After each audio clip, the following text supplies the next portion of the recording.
दोस्तों, आपको आज एक ऐसी कहानी सुनाने वाला हूँ, जिसमें एक व्यक्ति की मौत हो जाने के बाद भी करीब-करीब 2 महीनों तक अपने परिवार वालों से फ़ोन कॉल के ज़रिए बात करते रहता है। सुनने में काफ़ी अजीब-सा लग रहा होगा, लेकिन पुलिस जब इस केस की जाँच-पड़ताल करती है, तो एक ऐसी सच्चाई सामने निकल के आती है, जिसको सुनने के बाद हर कोई दंग रह जाता है। सच में दोस्तों, आज की जो सच्ची घटना है, ये आपको भी कहीं न कहीं सोचने-समझने पे मजबूर कर देगी। नमस्कार, मेरा नाम जितेंद्र कुमार। आप देख रहे हैं स्टडी सफर तक। वीडियो को लाइक और चैनल को सब्सक्राइब जरूर कीजिएगा, साथ ही वीडियो को शेयर कर दीजिएगा। दोस्तों, आज की जो सच्ची घटना मैं आपको बताने वाला हूँ, दरअसल यह घटना होता है भारत की राजधानी दिल्ली शहर की। दिल्ली का एक इलाका पड़ता है द्वारिका, और इसी द्वारिका का एक थाना लगता है हरिदास नगर। बात आपसे कर रहा हूँ ये 24 मार्च 2024 की सुबह के समय की। दरअसल इसी हरिदास नगर थाने में एक महिला काफ़ी हड़बड़ाहट में पहुँचती है और पुलिस वालों से कहती है कि साहब, मेरा नाम ज्योति है और मैं द्वारिका के रहने वाली हूँ। दरअसल मेरा भाई रवि 5 मार्च की रात के समय से ही लापता है। पुलिस को कहती है वो कि आप किसी भी तरीके से इसे ढूँढ दीजिए। पुलिस आराम से ज्योति को बैठाती है, फिर पुलिस आराम से ज्योति से पूछताछ करते हैं कि रवि का उम्र क्या है, वो करता क्या है। इसमें ज्योति पुलिस वालों को बताती है, साहब, मेरा भाई रवि मेरे बड़े भाई दीपक और भाभी सीमा के साथ शिव एन्क्लेव में रहता है। उम्र करीब 30 वर्ष है और कोई काम वो नहीं करता है। पुलिस फिर से ज्योति से एक सवाल पूछती है कि क्या रवि का किसी के साथ में कोई दुश्मनी था, या फिर तुम्हें किसी के ऊपर कोई शक है? इस पर ज्योति पुलिस वालों को जवाब देती है कि नहीं साहब, मुझे किसी के ऊपर कोई शक नहीं है। पुलिस गुमशुदगी का रिपोर्ट तो दर्ज कर लेती है, ज्योति को घर भी भेजते हुए ये पुलिस भरोसा दिला देती है कि जितना जल्द हो सके हम रवि को ढूंढ निकालेंगे। उसके बाद से पुलिस अब रवि के बारे में पता करने के लिए शिव एन्क्लेव दीपक के घर पे जाती है। अब जहाँ पर पुलिस की मुलाकात दीपक के साथ साथ उसकी पत्नी सीमा से होती है। पुलिस दीपक से पूछताछ करती है कि हम हरिदास नगर थाने से आए हैं, दरअसल तुम्हारी बहन ज्योति ने रवि की गुमशुदगी का रिपोर्ट दर्ज करवाई है। पुलिस जब गुमशुदगी का रिपोर्ट दर्ज होने के बाद दीपक से कहती है, ये बात सुन करके दीपक की पत्नी सीमा एकदम से भड़क उठती है और पुलिस वालों से कहते हैं कि आखिरकार ज्योति थाने में चल ही गई ना। इसलिए पुलिस सीमा से पूछती है कि क्या रवि गायब नहीं हुआ। इस पर सीमा पुलिस वालों को जवाब देते हैं कि साहब, मैं इस बारे में ऑलरेडी ज्योति को हर चीज़ बता चुकी हूँ। दरअसल रवि कहीं गायब नहीं हुआ, बल्कि वो खुद ही कहीं चला गया है। अगर वो गायब होता तो अपने इंस्टाग्राम पर फोटो और अपने भाई की व्हाट्सएप पे मैसेज क्यों करता है? मैसेज करने की जब बात कहती है पुलिस, अब दीपक का मोबाइल मांगती है। सीमा अंदर से दीपक का मोबाइल लाती है और वो मैसेज भी खोल करके पुलिस वालों को दिखाती है, जिस पर रवि ने अपने भाई को मैसेज किया हुआ था, मैं किसी काम की वजह से कहीं फंस गया हूँ, मेरे लिए आप लोग चिंता मत करना, जैसे ही मेरा काम निपट जाएगा मैं घर वापस लौट जाऊँगा। अब पुलिस वाले जब इस व्हाट्सएप पे उस मैसेज को देखती है तो पुलिस वालों को लगता है कि सच में दीपक किसी काम से कहीं चला गया हो। लेकिन जब पुलिस वहाँ से वापस होती है, दीपक से यह कह करके जाती है पुलिस कि जब रवि घर पे वापस आ जाए तो हरिदास नगर थाने में आकर के तुम इत्तला जरूर कर देना। पुलिस वापस तो थाने चल जाती है, लेकिन उसके बाद से रवि को ढूंढना भी बंद कर देती है और फिर धीरे धीरे समय बीतना शुरू हो जाता है। करीब करीब 2 महीने का जब समय बीत जाता है, आखिरकार मई के शुरुआत के महीने में ही फिर से ज्योति थाने के अंदर जाती है और पुलिस वालों से कड़क आवाज में कहते हैं कि साहब, मेरा भाई कहीं गया नहीं है, बल्कि एक साजिश के तहत उसको लापता कर दिया गया है। अगर वो अपने मर्जी से कहीं गया होता तो उसको सामने आने में क्या दिक्कतें हैं? ज्योति जब इस तरह की बातें पुलिस वालों को कहती है, पुलिस को भी कहीं ना कहीं ज्योति की बातों पे भरोसा होता है, दम नजर आता है। इसीलिए पुलिस अब रवि के बारे में पता करने के लिए उसके मोबाइल नंबर का कॉल डिटेल्स निकलवाती है। उस कॉल डिटेल्स को जब चेक करती है तो पता चलता है कि 5 मार्च के रात के समय करीब उसका मोबाइल का लोकेशन उसके घर का ही दिखाई पड़ता है, लेकिन रात के करीब 10-11 बजे के आसपास उसका मोबाइल का लोकेशन उत्तर प्रदेश की तरफ जाते हुए दिखाई देता है। और ठीक 2-3 दिन बाद 8 मार्च के आसपास उसका लोकेशन जनकपुरी का दिखाई देता है। पुलिस को इस तरह की जब एविडेंस मिल जाता है तो उसके बाद पुलिस न तो इस बारे में दीपक को कुछ कहता है, न ही उसकी पत्नी सीमा को, बल्कि पुलिस अब दीपक के घर पे पहुंचती है और 5 मार्च की रात के समय उसके घर के बाहर जो सीसीटीवी फुटेज लगा हुआ उस सीसीटीवी फुटेज को निकलवाती है।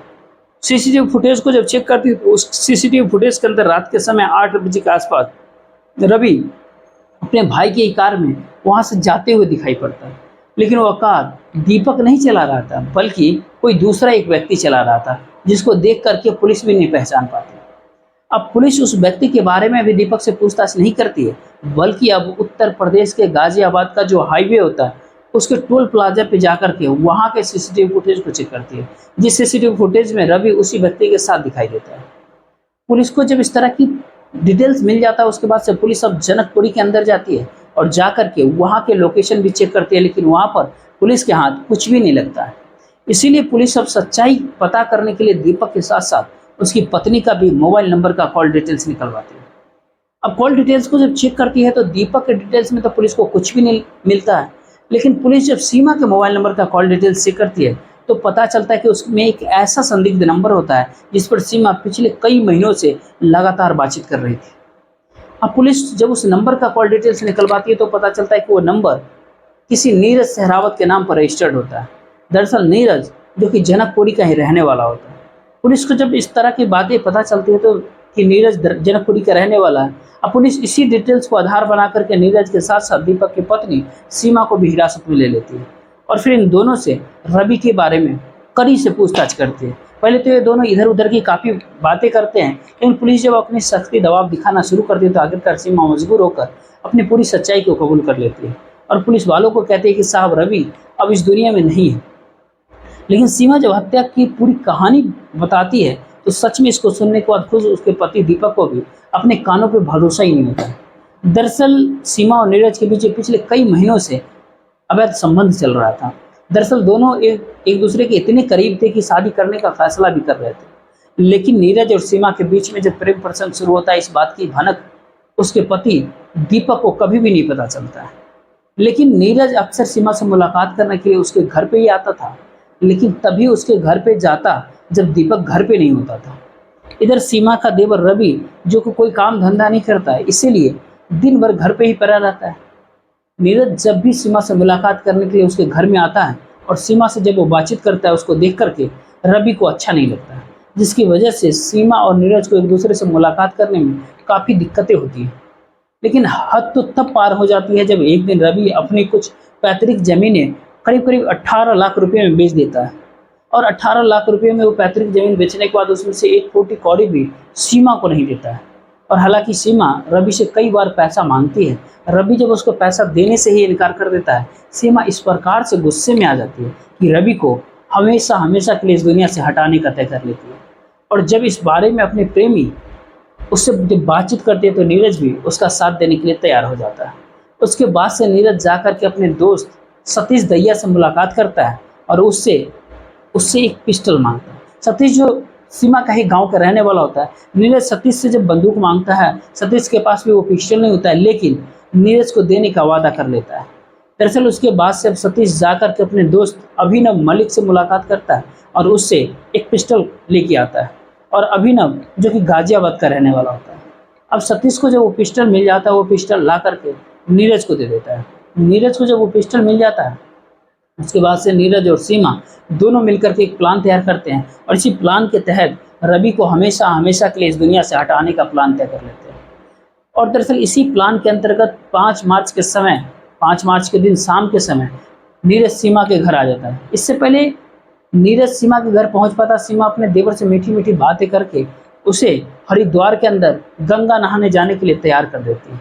रवि भी अपनी भाभी की बात में आ जाता है और नीरज जब सीमा के घर पे पहुंचता है, उसके बाद से दीपक के ही कार में रवि को बिठा करके रात के करीब 9 बजे के आसपास उसके घर से निकलता है और करीब 10 साढ़े 10 बजे के आसपास गाजियाबाद हाईवे होकर के उत्तर प्रदेश की तरफ जब जाना शुरू होता है, जैसे ही रास्ते में सुनसान जगह मिलता है, सुनसान जगह देख करके रास्ते में ही रवि के ऊपर गोलियां चला देता है, जिसकी वजह से रवि की घटनास्थल पर ही मौत हो जाती है। उसके बाद से नीरज रवि की डेड बॉडी को गंग नहर में फेंकता है और वहाँ से सीधे वो जनकपुरी अपने घर पे आ जाता है। लेकिन नीरज जब रवि की हत्या करता है, डेड बॉडी फेंकने के बाद उसका मोबाइल भी अपने साथ ही लेकर के आ जाता है और अगले दिन जब वो सुबह हो जाती है, उस गाड़ी को ले जाकर के सीमा को दे देता है और फिर अपने ही घर से बैठ करके रवि के मोबाइल से उसकी कुछ पुरानी फ़ोटो इंस्टाग्राम पे अपलोड करता है और साथ ही साथ दीपक के भी व्हाट्सएप पे मैसेज करता है, जिसमें वो लिखता है कि भैया मैं किसी काम की वजह से कहीं चला गया हूँ, जैसे ही मेरा काम निपट जाएगा मैं घर वापस लौट जाऊँगा, आप मुझे लेकर के मेरे लिए चिंता मत करना। दरअसल नीरज बार बार दीपक के व्हाट्सएप पे इस तरह के मैसेज सिर्फ इसलिए करता है ताकि दीपक को भी ऐसा न लगे कि रवि हमेशा हमेशा के लिए इस दुनिया को छोड़कर जा चुका है। सच में सीमा जब पूरी कहानी पुलिस वालों को अपनी जुबानी बताती है, उसके बाद से पुलिस नीरज को लेकर के उसके बताए हुए जगह गंगा नहर पहुंचती है। लेकिन पुलिस जब उस जगह को देखती है तो पता चलता है कि जहाँ पर नीरज ने रवि का डेड बॉडी फेंका था वहाँ पर पानी का काफ़ी तेज बहाव था। पुलिस जब आसपास के थानों में जाकर के पूछताछ करती है तो पता चलता है कि सरधना थाने के अंतर्गत करीब 2 महीने पहले पुलिस को एक लावारिस लाश मिली थी। जब उस लाश को शिनाख्त नहीं हो पाया, पहचान नहीं हो पाया, तो पोस्टमार्टम कराने के बाद डेड बॉडी का अंतिम संस्कार भी कर दिया। दिल्ली पुलिस जब सरधना थाने से जाकर के कांटेक्ट करती है तो आखिरकार सरधना थाने की पुलिस उस लाश का कपड़ा और जूता उस दिल्ली पुलिस को दिखाती है। इधर दीपक जब उस कपड़े और जूते को देखता है तो देख करके पहचान कर लेता है। सामान की जब पहचान हो जाती है उसके बाद से पुलिस अब नीरज के ही कहने पे उसके दोस्त सतीश और सतीश के दोस्त अभिनव, इन दोनों को भी साथ में गिरफ्तार करके लाती है। पुलिस इन चारों को गिरफ्तार कर लेती है, अगले दिन जिला अदालत में पेश कर देती है, जहां से इन चारों को जेल भेज दिया जाता है। लेकिन जब इसकी सच्चाई सीमा के पति दीपक को पता चलता है तो दीपक भी इस बात की सोच में पड़ जाता है कि उसकी पत्नी का पिछले कई महीनों से नीरज के साथ में प्रेम प्रसंग चल रहा था और इन दोनों के भीतर इस तरह की बातें चल रहा था। ये दोनों मिलकर के भाई का हत्या भी कर दिया और उसको पता तक नहीं चला। दोस्तों, इस पूरे घटना के बारे में आपकी क्या राय है? आप अपनी राय जरूर दीजिएगा। बाकी इस वीडियो को बनाने का उद्देश्य किसी को परेशान करना नहीं है, नहीं किसी का दिल दुखाना है, बल्कि आपको जागरूक करना है, आपको सचेत करना है। आप जहाँ भी रहे सुरक्षित रहे और अपने परिवार वालों का ख्याल रखें। बाकी इस वीडियो को लाइक और चैनल को सब्सक्राइब जरूर कर लीजिएगा, वीडियो को शेयर भी कर दीजिएगा। जय हिंद।